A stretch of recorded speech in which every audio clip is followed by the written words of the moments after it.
The afternoon light filters through the leaded glass windows of my childhood home, casting honey-colored patterns across the hardwood floor. I hadn't planned on stopping by today. A canceled meeting in Spokane left an unexpected gap in my schedule, a rare occurrence for a financial analyst with color-coded calendar blocks. I ease the front door closed behind me, smiling at the familiar creak of the second hinge. Dad keeps promising to fix it, just like he's promised for the last decade. My footsteps fall softly on the worn runner carpet as I head toward the kitchen, eager to surprise Mom with the artisan bread I picked up from her favorite bakery. Then I hear it. My name. Once the appraisal clears, we can list it. Brooklyn's payments were gifts. My mother's voice floats from the kitchen, matter of fact as if discussing the weather. I freeze mid-step, the paper bag crinkling softly in my suddenly tight grip. Dad chuckles, that familiar sound now holding an unfamiliar edge. She doesn't even keep receipts. My sister's voice follows, hesitant. But what if she finds out? I stand rooted in place, my pulse steady despite the earthquake rumbling through my core. Funny how the body stays calm when the mind shatters. My financial analyst brain clicks into gear, cataloging facts while my heart struggles to catch up. My fingers find the doorframe, gripping until my knuckles whiten. The wood grain presses into my palm. This house I know by heart. This house I've been paying for. 7 years. $92,000. All temporary help until they got back on their feet. Last week's payment of $1,700 for the mortgage still shows as pending in my banking app. The notification had pinged while I stood in line for coffee, and I'd transferred the money without a second thought, just like clockwork, just like family does. The clarity hits like winter sunlight after months of fog. Every suspicious moment crystallizes the exchanged glances when I asked about refinancing options, the real estate pamphlets I spotted tucked beneath magazines on the coffee table, the oddly specific questions about property values that I'd brushed off as casual conversation. Growing up in this tidy 3-bedroom craftsman meant being the family workhorse. At 15, Dad handed me power tools while calling it character building.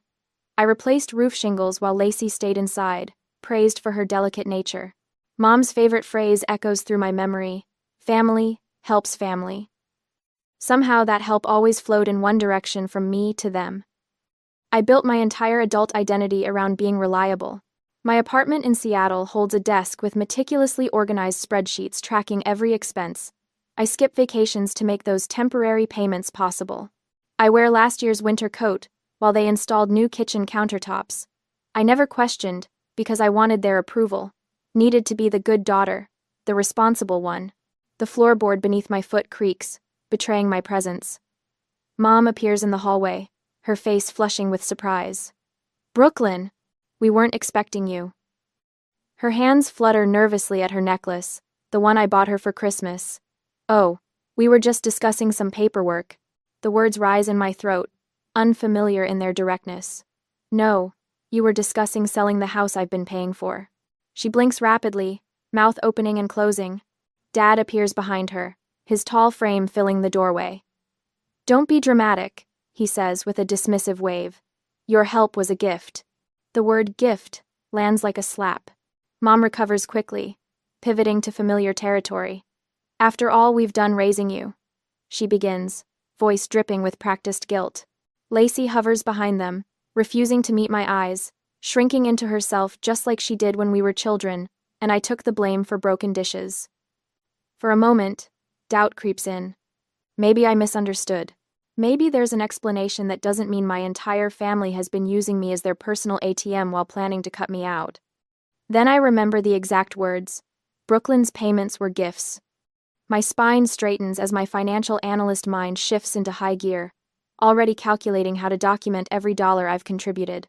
My breathing steadies as my thoughts clarify. "I'll be in touch," I say quietly, turning toward the door. "Brooklyn, wait," Mom calls, genuine panic in her voice now.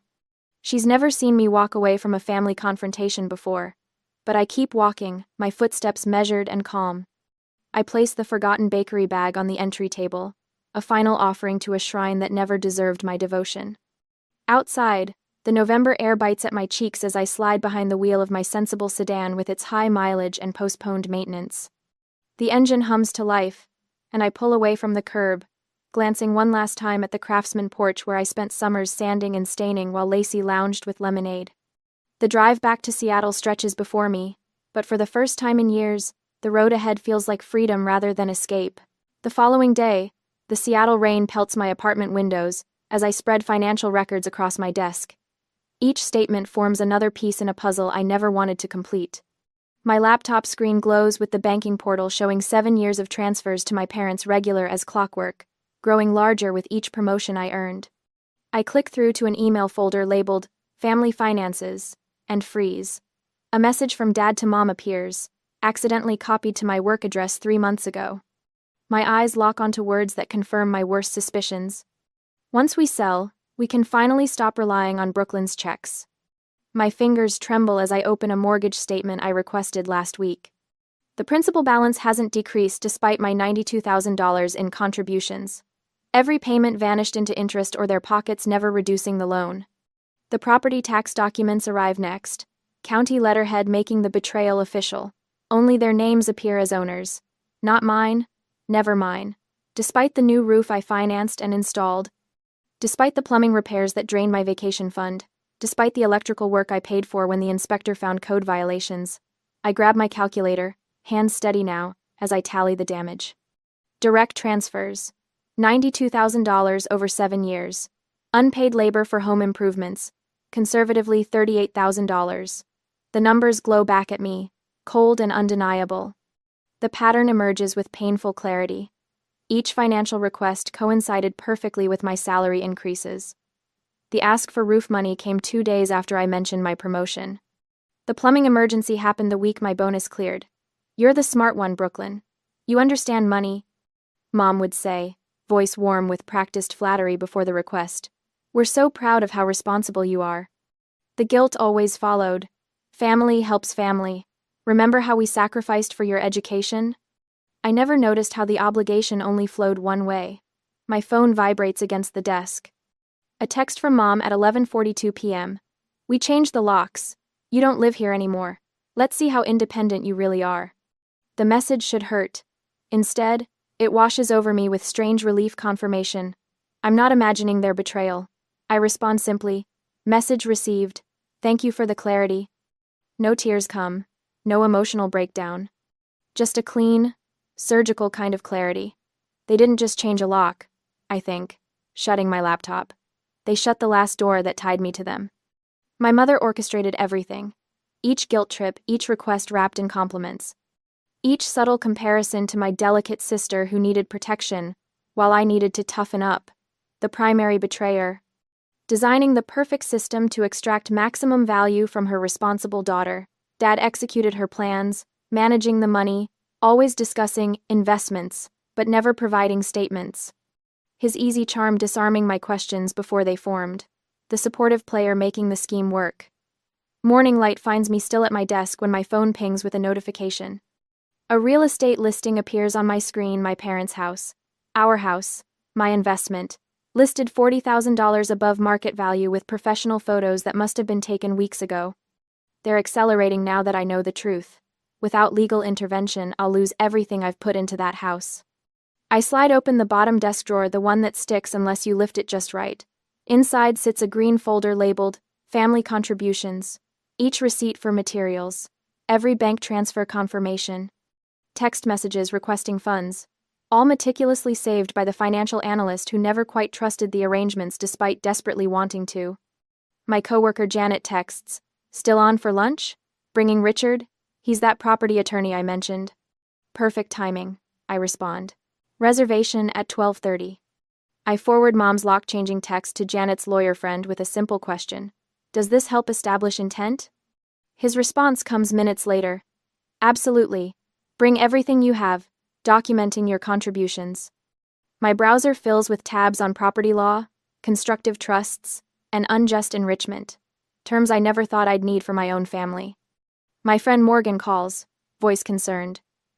"You okay? You never miss our Sunday coffee." When I explain, she doesn't hesitate.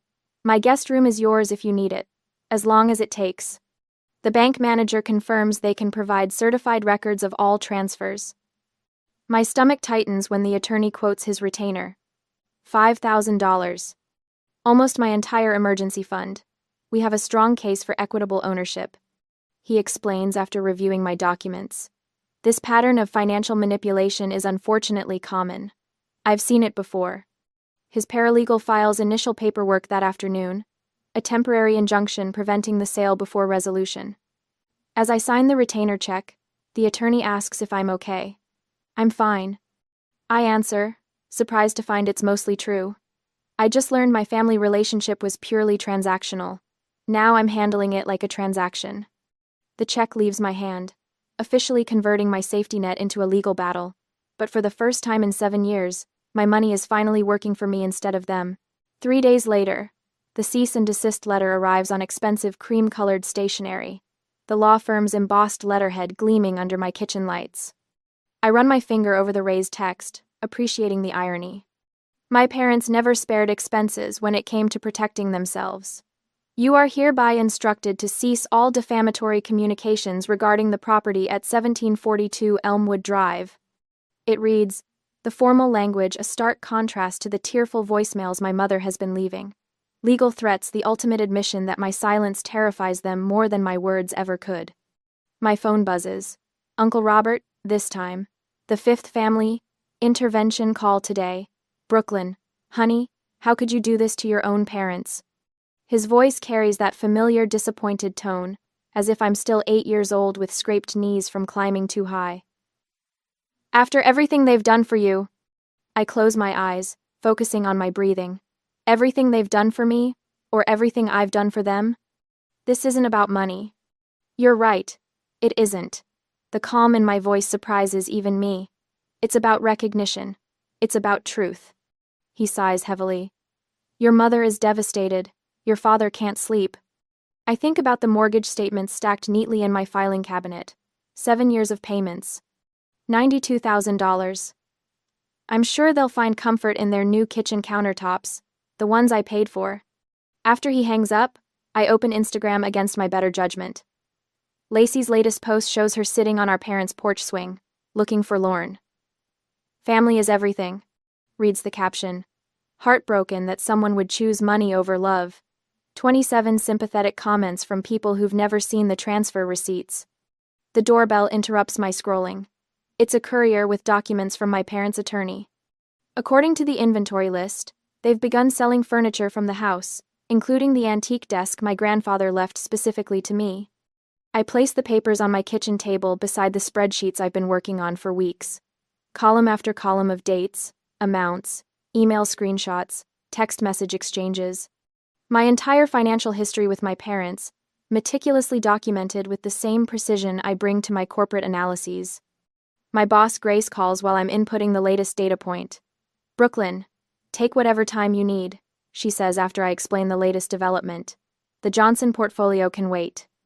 I appreciate that, but work keeps me grounded, I tell her, grateful for her understanding, though I might need flexibility for court appearances. You've got it, and the company attorney asked me to give you this number property law specialist who took his case pro bono last year. Said she's brilliant. I jot down the number, a wave of gratitude tempering my anger. While my blood relatives marshal their forces against me, my chosen family builds scaffolding around my fragile determination. Later that evening, I'm picking up documents from Martin, my friend who works in property assessment, when I literally bump into Lacey at the entrance to the coffee shop. Her eyes widen with recognition before narrowing with hostility. Well, if it isn't the money-hungry daughter, she says, loud enough for nearby tables to hear. I step back, creating space between us. Lacey, you're tearing this family apart over money. Her voice cracks, genuine emotion beneath the performance. How could you do this to Mom and Dad? They gave you everything. For a moment, I see the little sister who followed me everywhere, who braided my hair with clumsy fingers, who cried when I left for college. Then I remember the kitchen conversation, her hesitant question. But what if she finds out? This isn't about money, I reply, my voice steady, despite the tremble in my hands. It's about recognizing my contribution. Something shifts in her expression. Guilt, maybe. They're our parents, Brooklyn. They raised us. And I've been raising them financially for 7 years. I meet her gaze directly. How long have you known what they were doing? She glances away, confirmation enough. That's what I thought. I move past her toward the door, then pause. They're selling Grandpa's desk, by the way. The one he wanted me to have. Walking to my car, I dial the number my friend gave me. Attorney Richard's office smells of lemon polish and old books. Unlike the other lawyers I consulted, he doesn't take notes on a laptop. Instead, he spreads my documents across her massive oak desk, studying them with the intensity of someone reading ancient maps. "You've documented everything," he says, impressed. "Bank transfers, text confirmations, email exchanges. I'm a financial analyst. Record keeping is second nature." He nods, tapping a particularly damning email exchange. "And they explicitly acknowledged these payments were toward the mortgage? Every month for 7 years." He sits back, studying me. "You have a strong case for equitable ownership. Your consistent financial contributions, their explicit acknowledgement of the purpose, your sweat equity in home improvements." He taps her pen against the desk. "But I need you to understand something crucial." I lean forward. "Don't confront them. Don't warn them.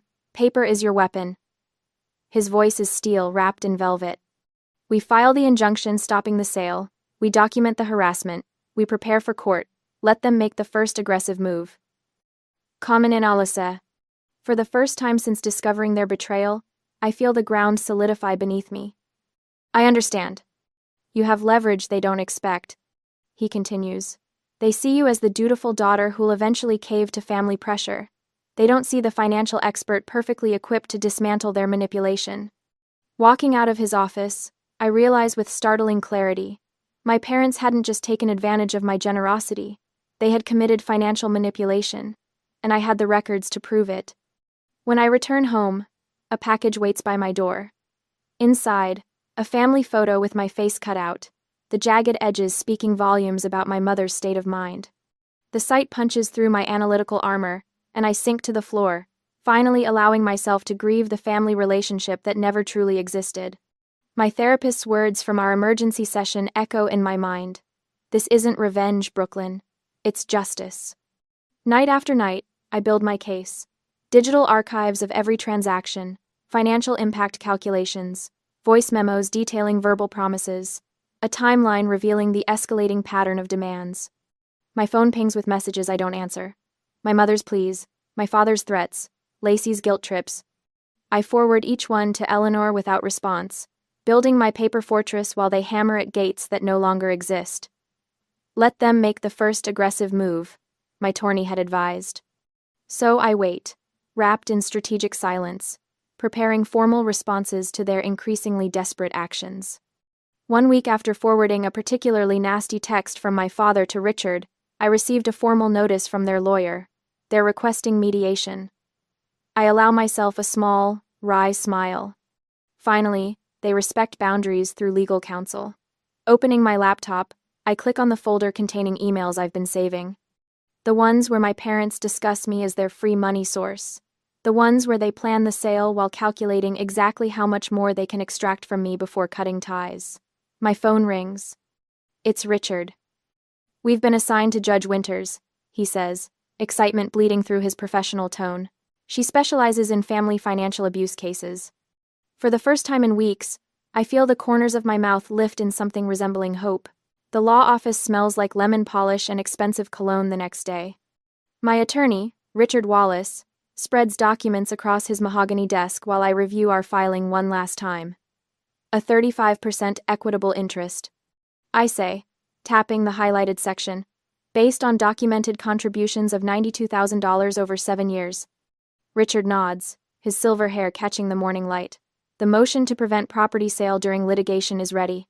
Once filed, they can't sell without court approval.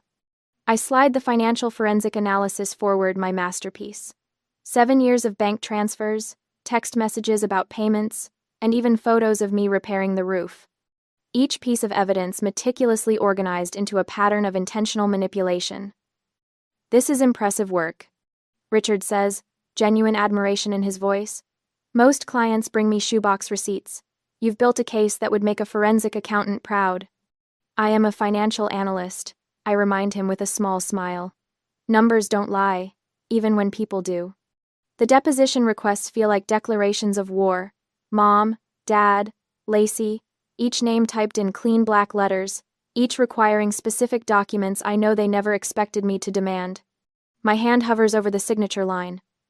7 years of being the family ATM flash through my mind, Christmas presents I couldn't afford, vacations I never took, the winter coat I mended instead of replaced. All while they planned to sell the house from under me. I sign my name with steady fingers. Let's file today, I say. 3 days later, Richard's call wakes me at 6 a.m. I sit upright immediately, sleep evaporating. They've counterfiled, he says without preamble. They're claiming all transfers were gifts between family members. My stomach tightens, but my voice remains level. We expected that. Their lawyer found a technical error in our initial filing. The property parcel number has a digit transposed. The implications sink in. So, the prevention order. Temporarily suspended while we correct the paperwork, Richard finishes. And Brooklyn. They're accelerating the sale. The house goes on market next Tuesday. Cold washes through me, but panic won't help. I breathe deeply, counting to 5, as doctor.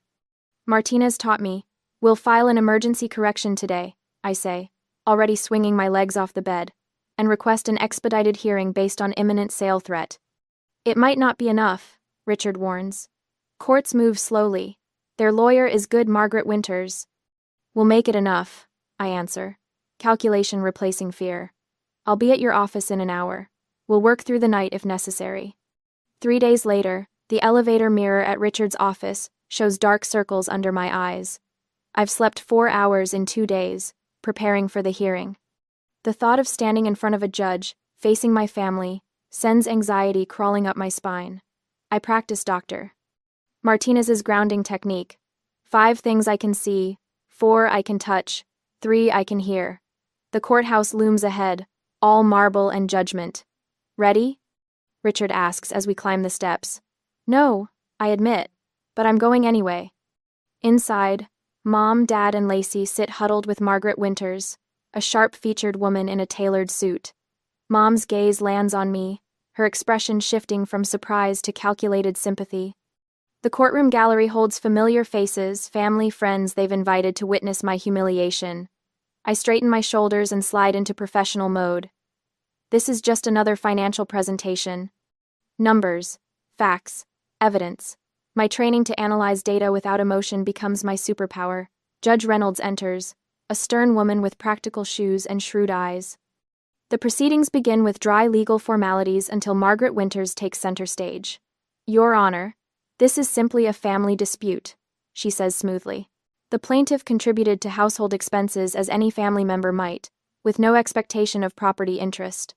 Richard counters, we have evidence of a pattern showing the Harris family solicited specific funds for mortgage payments while secretly planning property liquidation. A murmur ripples through the gallery as he mentions our additional filing. Further, we discovered yesterday that the defendants have been removing valuable household items ahead of this hearing. Judge Reynolds's eyebrows rise. Is this true, Mrs. Winters? Margaret looks discomforted for the first time. My clients were simply organizing personal possessions. Then they won't object to a court-ordered inventory, Judge Reynolds states. Dad's face flushes crimson. He whispers furiously to Margaret, who raises a hand to silence him. Their credibility crumbles visibly as the judge makes notes. The friends they brought for support shift uncomfortably, as Richard methodically presents our evidence text messages begging for just enough to cover the mortgage this month. Bank transfers labeled house payment, photos of me installing new windows while my sister sunbathed nearby. Your Honor, Richard concludes, we request an immediate injunction against property sale and expedited mediation. Mom attempts to interject, her voice taking on the trembling quality that always made me back down before. Brooklyn has always been such a sensitive girl. Mrs. Harris, Judge Reynolds interrupts, this court deals in financial evidence, not character assessments. I feel gazes shifting toward me, people who have known me since childhood seeing the situation with fresh eyes. My former high school math teacher nods slightly from the back row, something like respect in her expression. I'm ordering mediation before this proceeds further, Judge Reynolds announces, and the temporary restraining order on property sale is reinstated pending resolution. 2 days later, we gather in the mediation room. I sit beside Richard, my posture perfect, my breathing controlled. My support network surrounds me. Emily from accounting sits behind me, ready to validate my documentation methods. My therapist's voice echoes in my mind, giving me permission to protect myself. Mom and Dad enter, red-faced and defensive. Lacey trails behind, avoiding my gaze. They look smaller somehow, less intimidating than the giants who controlled my life for decades. Richard slides a binder across the table. We're seeking a 35% equitable interest based on verifiable contributions. Dad's bluster begins immediately. This is ridiculous. We're her parents. The court doesn't weigh love, Mr. Harris. Margaret responds coldly, reviewing our evidence with growing concern. It weighs evidence. Mom's tears start on cue.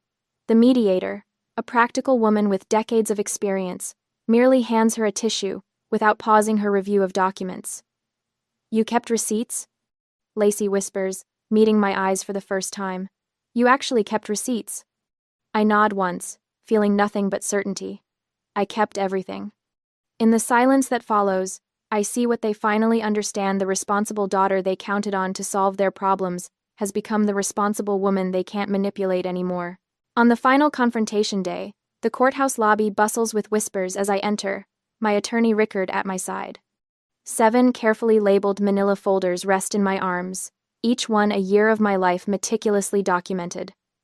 They're offering $45,000, he says, checking his phone. Final offer. I almost laugh.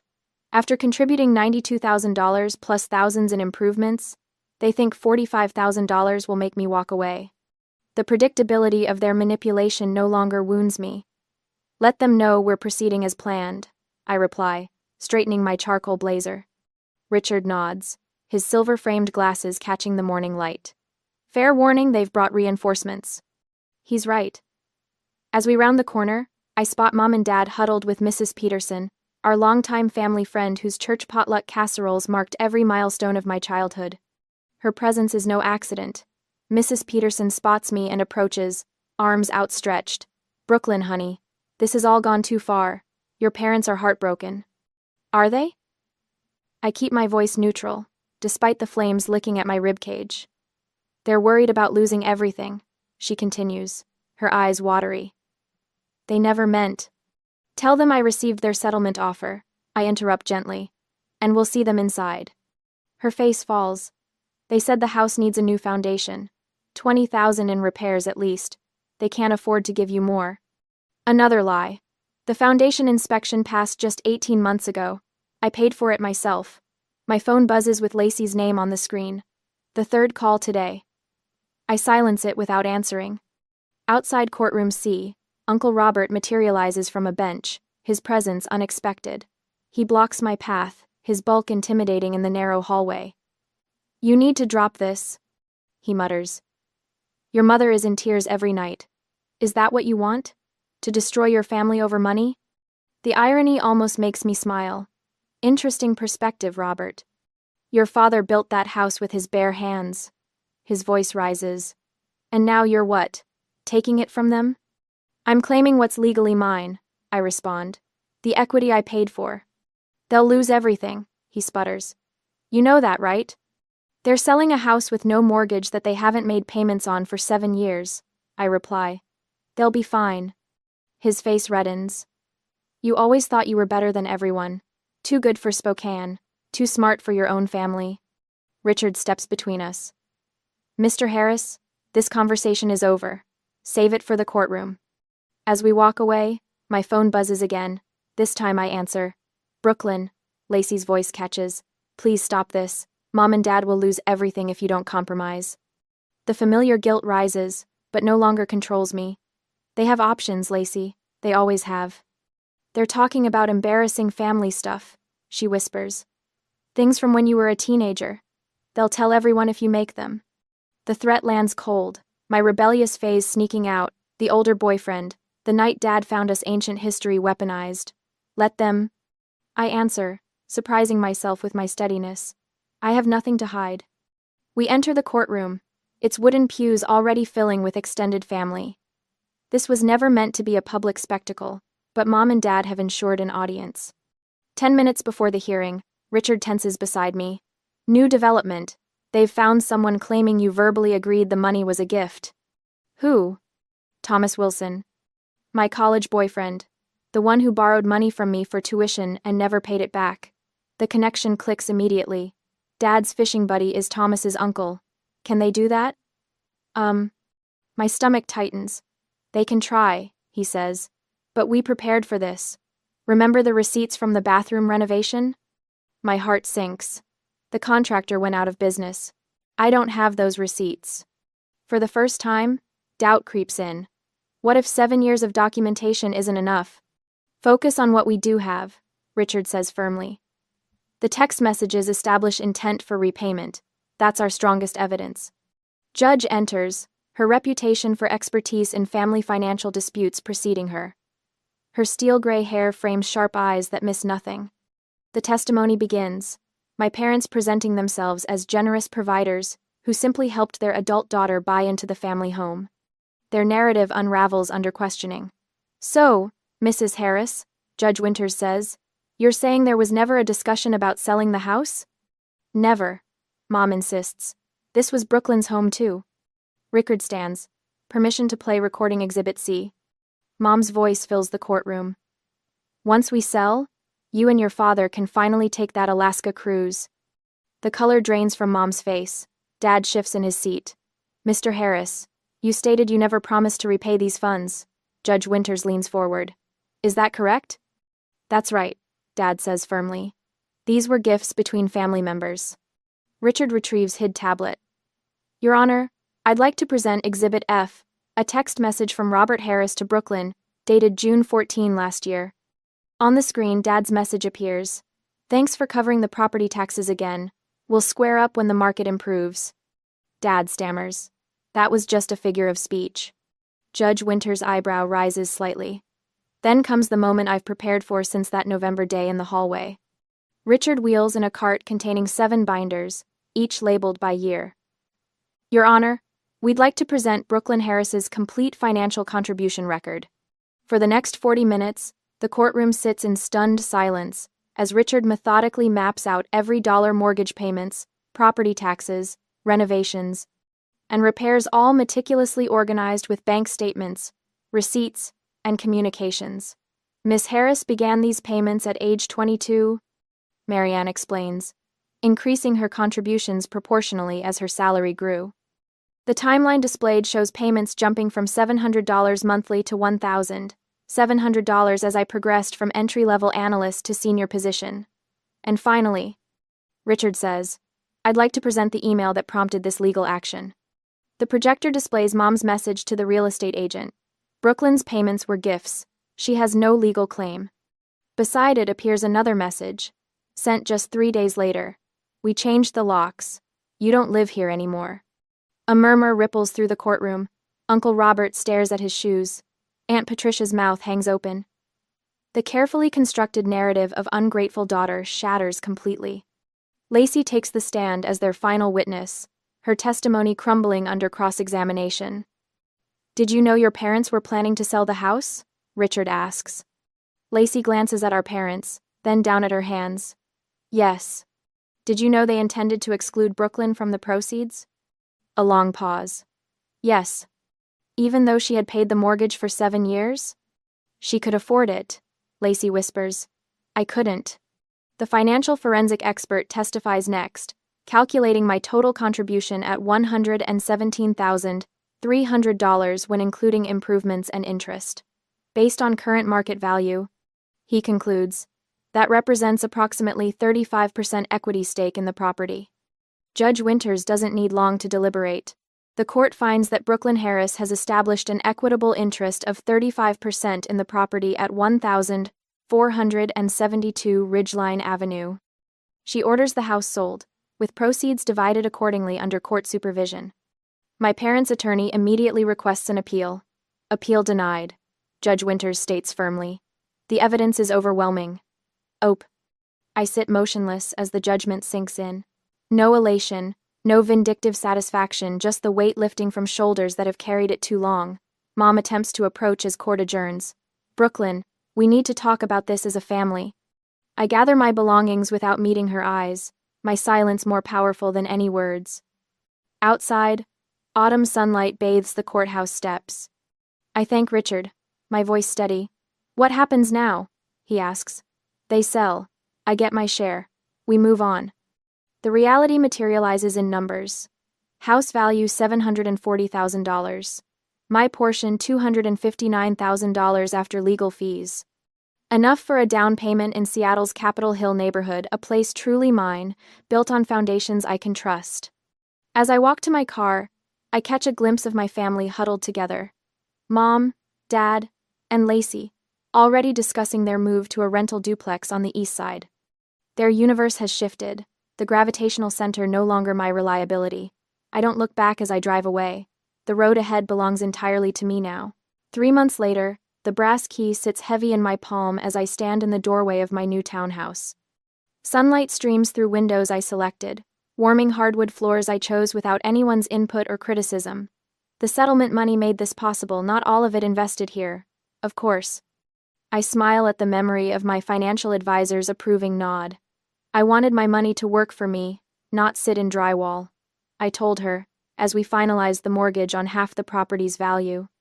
The other half I paid outright, creating a perfect balance between investment and security. The locksmith clears his throat behind me. Ready for the new deadbolts, Miss Harris? I hand him the set of pristine locks I purchased yesterday. Yes, all of them, please. As he works, I wander through rooms filled with only what brings me peace. No cluttered shelves of guilt-inducing family photos. No furniture selected to please anyone but myself. The walls, painted in soft sage rather than the navy my mother would have insisted upon, reflect my values, not theirs.